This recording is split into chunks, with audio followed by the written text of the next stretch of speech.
Hey guys, let's build a new lesson here for geological processes. Let's say I'm building a lesson. I'm going to use Peardeck. I'm going to really quickly run through my process. I'm going to build a lesson, show you how I would do this for remote learning, and put it all together here as quickly as I can. So we're going to make a lesson that's new. I'm going to be teaching about, we've been doing geology. So we've talked about the continent puzzle. We've talked about the different plate boundaries. Now we need to move into why do the plates move? So we're questioning why exactly do they move? What's the processes that are leading to the movement of the plates? And today we're going to be talking about convection and the movement of the plates. So let's make a new slide. So here, I'm going to go ahead and make a copy of this. I'm going to make a copy of the entire presentation. This is one of my previous lessons. This is lesson 17, talking about Pangea and the way that things broke up, the puzzle of the continents. So we're just going to make an entirely new presentation. And let's make this one 19. So 19, I do this to organize. I've got it in my geology 2020, 2021, and I've set it up with a number. Let's do that. Okay. And now as it's creating the copy, it's preparing me to set up another lesson. So we're going to change the lesson, edit it a little bit, and we'll be done with this. We'll be ready for the next thing. So let's go ahead and make a tiny edit to the front here. Let's make it lesson 19. And let's make it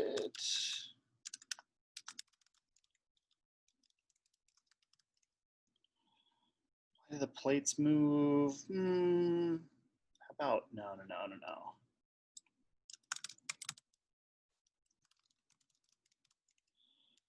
What makes the plates move? I like that. Okay. And just to kind of clean it up, we'll make this a little bit bigger so that it fits, but you can do whatever you like there. All right, what's going to be our guiding question of lesson 19? Let's say let's think here. So we're talking about the plates moving. Let's give it something like, what makes the plates move? Let's keep it simple. All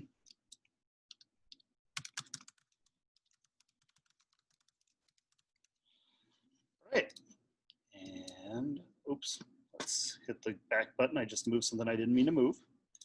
And let's make a quick edit here.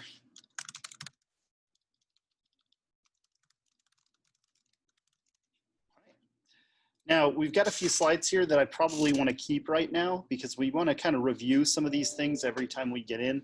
And this is just like a quick bell ringer check for understanding. So we've got them logging in. We're going to be hitting the 3 different types of plate boundary, and we're going to be having them doing a quick drawing slide. So I've already made these slides. This slide's a draw slide here. Let's go ahead and turn on our Peardeck. So I'll go to Add-ons, Peardeck Studio. Let's open it.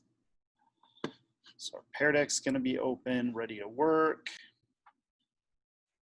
And so this is a draw slide. So students are going to draw lines between these to tell me which is which. So divergent is going to be moving away, so they draw a line, and convergent toward, and then transform, they draw a line here. So I like this. I'm going to leave these here. I'm going to leave all 3 of these because I want them to give me a quick rundown. We've been doing plate boundaries for a few days. I just want to check their understanding, make sure they're still getting it. And when they're answering these questions, like here's an option slide, they're going to be checking whether it's transform, divergent, or convergent. This is a transform boundary.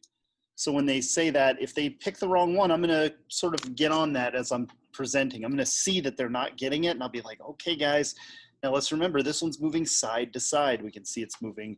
In this case, let's pretend it's north and south. Each side is sliding against each other, grinding. And so I'll kind of talk them through it. And I'm like, that's definitely not divergent. It's not moving away, and it's not moving toward. What is it? And I'll try to get everybody to the same answer. And at the end of it, I make sure everybody, before I move on from this slide, has the right answer. That way I'm doing my informal checks for understanding through this process. All right, now I have some other things here. I have some other vocabulary builder. These are like the different rock types because I've been teaching that, but I don't want these in there. So let's just highlight those slides and let's delete those. We're not going to need to keep assessing that right now. And then I've got my other lesson, which in this case, this was a lesson on the moving continents, and I had a bunch of like pictures of the continents moving and bands of rock. This all came from a gizmo that was sort of useful and helpful. All right, let's just go ahead and let's move through this. I'm going to get rid of this stuff because we need to add a new lesson. So let's go ahead and let's get rid of everything down here. And I'll leave one of these just so that I have a question slide I can edit. Okay, cool. Now we need to think about how we're going to be teaching this. How are we going to teach the movement of the plates and the thermal convection? So if we're going to do this, we probably need to write a little discussion on how this occurs. So let's do that real quick. All right, sorry, I had to pause the recording for a second. So I've built a quick page here to talk about what we're going to be doing. So I wrote a little overview. One major driving force in plate tectonics and the movement of plates is thermal convection. Today we're going to learn about thermal convection, and you'll be able to explain how heat from the Earth's core can move whole continents. Take a look at the red arrows in this picture. They're showing the movement of the Earth. Now this slide, I don't really need to ask a question.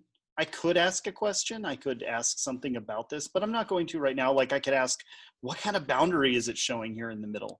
And I could do that very easily. I could hit a little question button over here. Like, let's say I want to make it a, let's do a multiple choice question. So again, I would be asking this question verbally over Zoom. So I'd be like, what kind of boundary is this picture showing?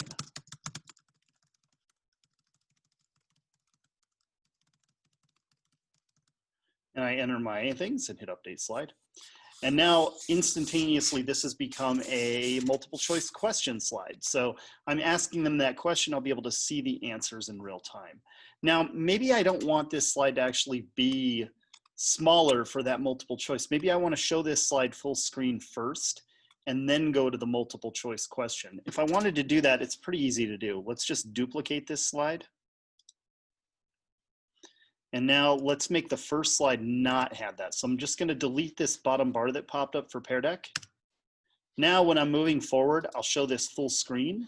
And then when I flip to the next slide, I can ask that question. So at the end of this, I can ask the question. So look at that center where it says ridge. What kind of boundary do you think that's creating? Look at the arrows on the Earth's crust, on those lithospheric plates. What kind of boundary am I showing there in the very center on the top of that image? And then I can flip forward and now it's asking the question. And so it's saying, what boundaries are there? And they can pick it. So I can check for understanding, see if they're getting that. So again, I'm reinforcing the things I've already taught. If you're wondering how I put this image in, that's simple. Insert, image, and then there's this button that says search the web. Now when I search the web, I'm going to search for mantle convection or something like that. And there's pictures that I can choose from. And so as I look here, I search mantle convection and just regular mantle convection. And the very first picture just happened to be exactly what I wanted.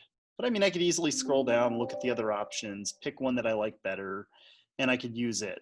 So there's always some good options in here that you can use for mantle convection. Here's a pretty good one. Here's a nice one. Anything you want, you can search a picture. And this is without actually having to go and find it on your hard drive. You just click on it and hit insert. And it'll just put it right into the slide, and then you can resize it, move it where you want to move it, adjust it, and even delete it.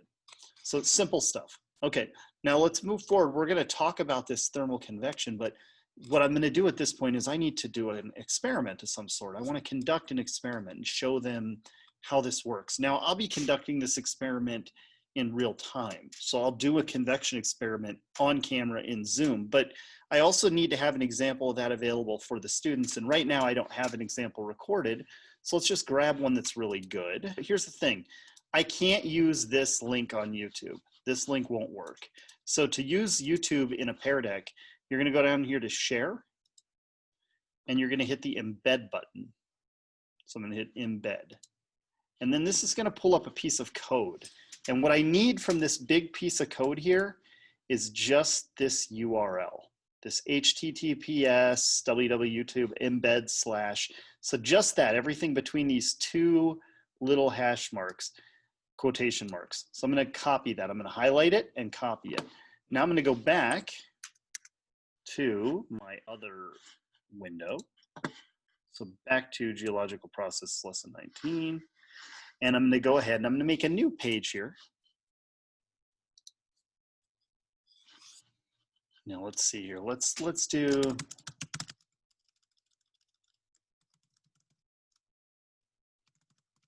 modeling convection.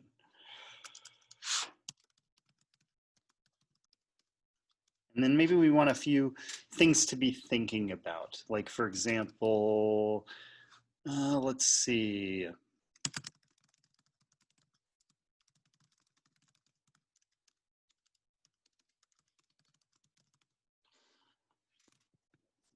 Through this, let's do how does convection move the continents, the continental plates?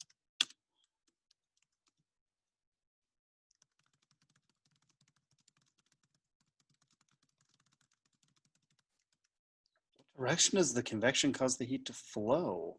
That might be useful or interesting. These are questions they're not going to answer right now. I'm just trying to give them a heads up of what they could look at as they do this. All right. How about what was the heat source?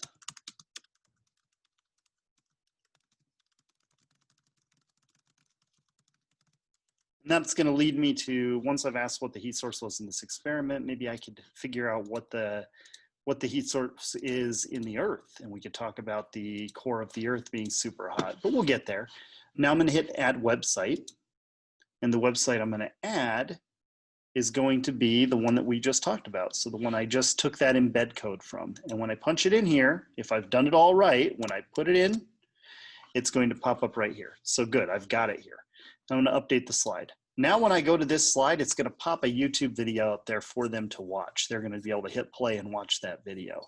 Now I have to, because I'm not doing this in Zoom, I could do it in Zoom, but because I'm not showing this video in Zoom right now, I'm just putting it into the slide deck, I have to know how long that video is. That's super easy. I can look at the video and gauge it, and that way I can look at the clock, tell them to start the video, and I know approximately when they're finished with it. Also, if you have a site like GoGuardian, a program that can see what the students are doing, you can look and watch that to see if they're finished and move forward with your lesson. You can't actually see them using the video in Peardeck. So if you really want to control it, go back to Zoom and just share the video that way. But this gets it in the slide deck, which is important for students that are asynchronous. Now they can see that video right in the middle of the slide deck without going anywhere. You don't have to have a link for them to click. They're just there, and they can watch that experiment as the convections are done. So they're going to click on that and they're going to watch the experiment in progress. And here the teacher is going to put some heat underneath this pan of water. He's going to place some dye into the water, and he's going to allow the convection currents to push it up and out, and eventually it's going to drop back down and come back toward the center. So he's moving it. And then more than that, he puts some actual fake continental plates onto the water, and he's going to watch them spread. And they're going to move apart because they're following the convection current. So he's going to see a divergent boundary in process, which is kind of neat. All right.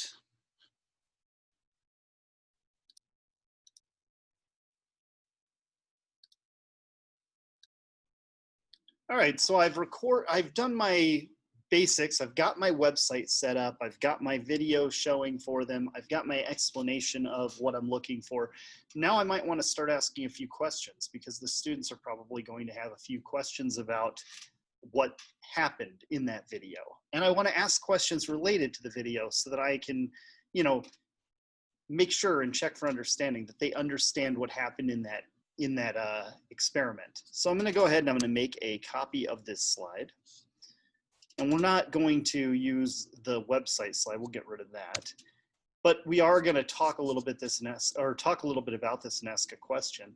So let's add a picture from the website slide. Let's add a picture from the video to help us with a question. So let's ask, for instance,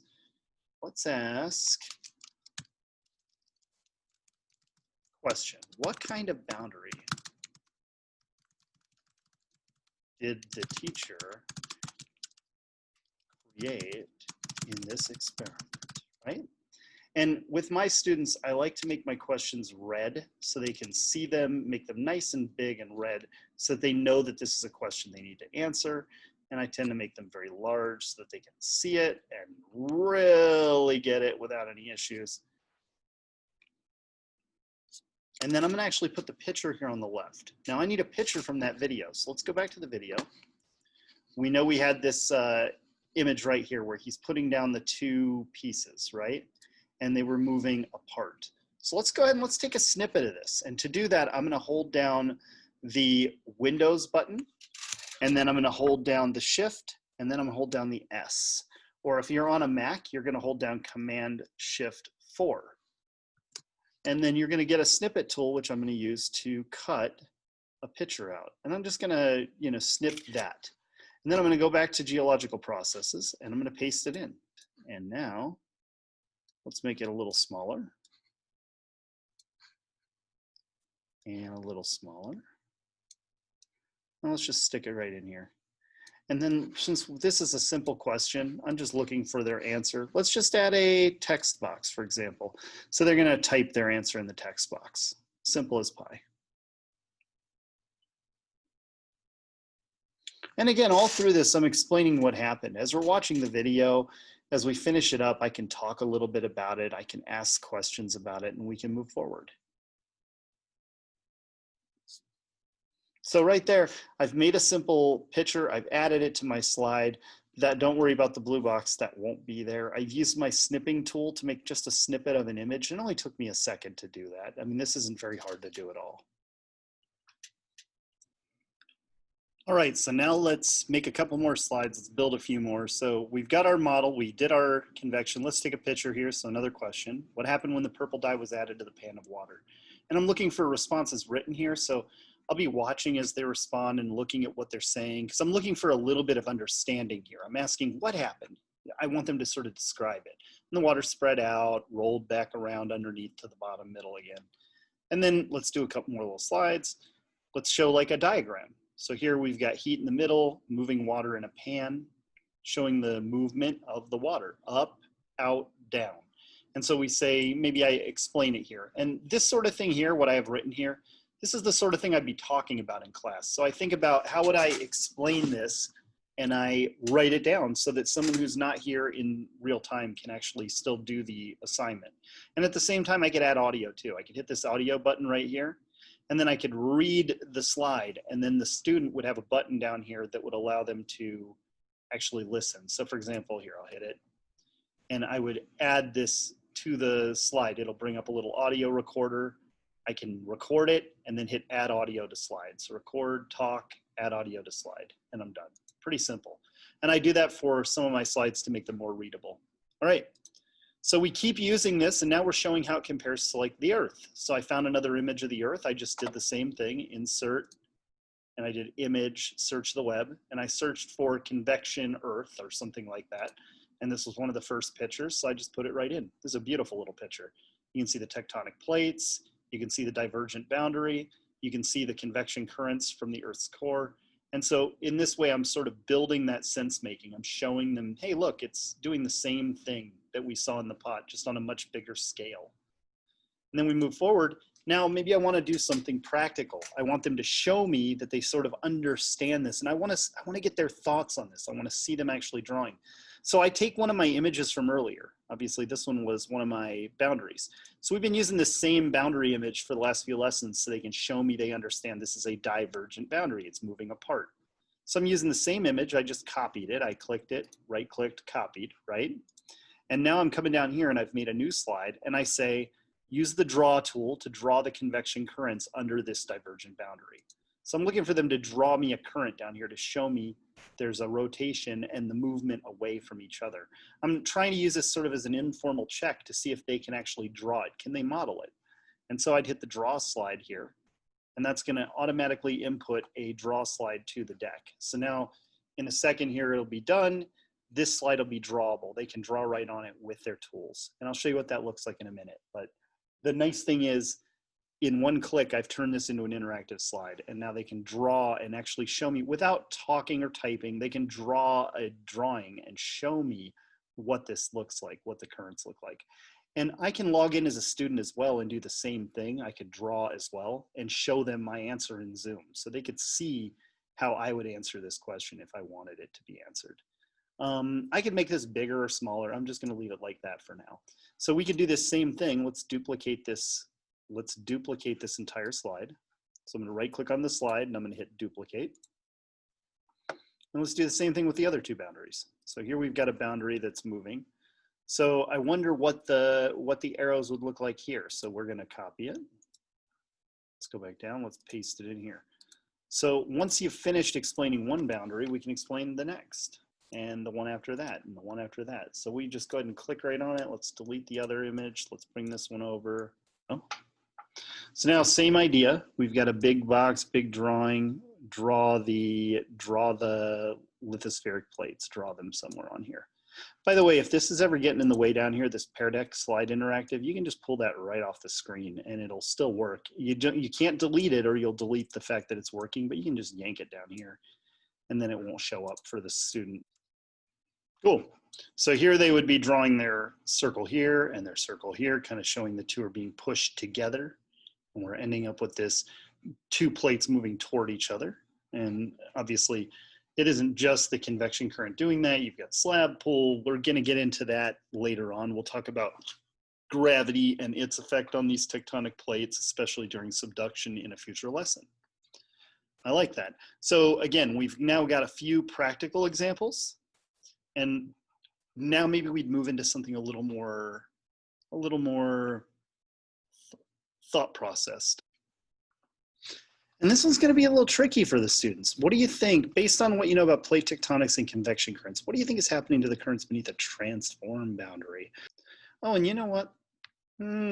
Should I leave Pangea on there? No, let's get rid of Pangea. We'll go ahead and we'll take my little image of my convection currents. I like that image.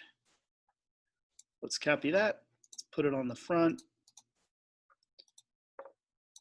Let's get rid of this one, slide this on over, make it a little smaller.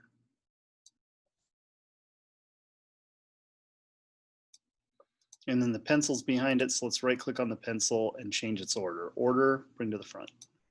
Boom. So now I've got that little fun little image right there on the front page. I like to change things like that. It only takes a second and sort of gives them a feel for what we're doing next before I have to do anything. So let's go ahead and present it. So we're going to start lesson. And I'm going to show you what it looks like in a few different windows so you can get a feel for how this looks when we're actually doing the lesson. And what it's going to pull up is it's going to ask, do I want to do student-paced or instructor-based? And in this case, I want to do it instructor-paced. You can change between the two at any time. If you start in instructor-paced, you can change it to student-paced at any time or flip back and forth. It's totally up to you. I'm going to stick with instructor right now. At the end of my lessons, I like to put them in student-paced and put that link up on the Google Classroom. That way the asynchronous learners can get in and do the work as well. All right, so my presenter view is open.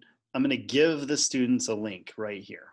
So that's going to pull up the link, or I could have them go to joinpd.com and type in this letter, but I prefer the link. So I click that and it copies it to the board, and now I can put it anywhere. Now I'm going to hit this open teacher dashboard button as well. So let's go through. I can control the slides. I'm moving forward.